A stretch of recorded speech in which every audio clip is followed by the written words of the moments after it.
আওয়ামী লীগকে বিশ্বাস করা যায় না। আওয়ামী লীগ ক্ষমতা চায়, আওয়ামী লীগ সরকার চায়, আওয়ামী লীগ নিজের নেতাদের পকেট ভারী করতে চায়, আওয়ামী লীগ গণতন্ত্র বুঝে না।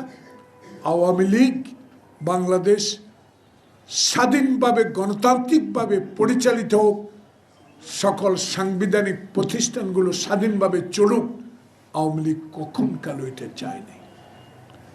আজকে তাই ছাত্র জনতা আমাদের 16.5 বছরের আন্দোলনের পর এই ইউনূস সরকার, এই ইন্টেরিয়াম সরকার, এই ইন্টেরিয়াম গভর্নমেন্ট, আমরা আশা করেছিলাম বাংলাদেশের সকল দল যারা আমরা আন্দোলন সংগ্রাম করে দেশে মানুষকে শান্তিতে রাখার জন্য, নির্বাচনের জন্য আত্মহতি দিয়েছিলেন মুগ্ধ খোকনেরা, সে রক্তের প্রতি সম্মান জানিয়ে আমরা আবার জুলাই আগস্টের মতো আরেকটি ঐক্য সৃষ্টি করে বাংলাদেশে একটি নির্বাচনের পথে এগিয়ে যাবে।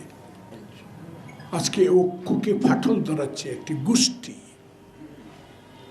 এ ঐক্যের প্রতি অসম্মান জানাচ্ছে নতুন জন্মানো কয়েকটি রাজনৈতিক সংগঠন।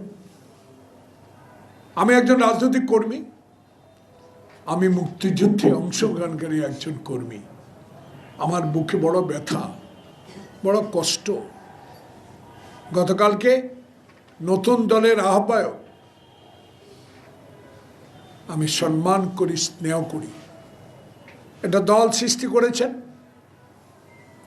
আপনাদের সমর্থন আছে, দেশের মানুষের কাছে যাবেন, বাংলাদেশে আগামীর ক্ষমতা যাওয়ার চেষ্টা করবেন, সরকার গঠন করার চেষ্টা করবেন, তৃণমূলের সংগঠন করবেন।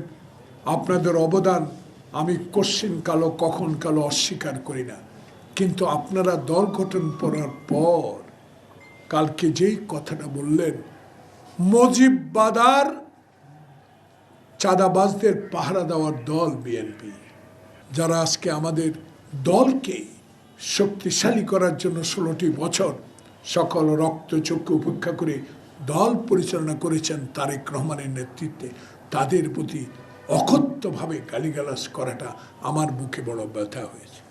কোন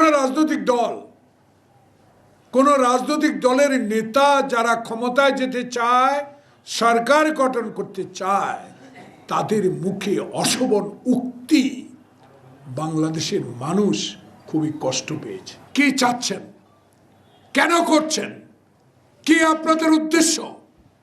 তাহলে যেই কথা আপনি বলেছেন মুজিববাদ চাঁদাবাদের পাহারাদার আমরা উল্টা বলতে চাই, এই নব্য ষড়যন্ত্রকারীরা আপনারাই আওয়ামী লীগকে আবার পুনর্বাসন করতে চান।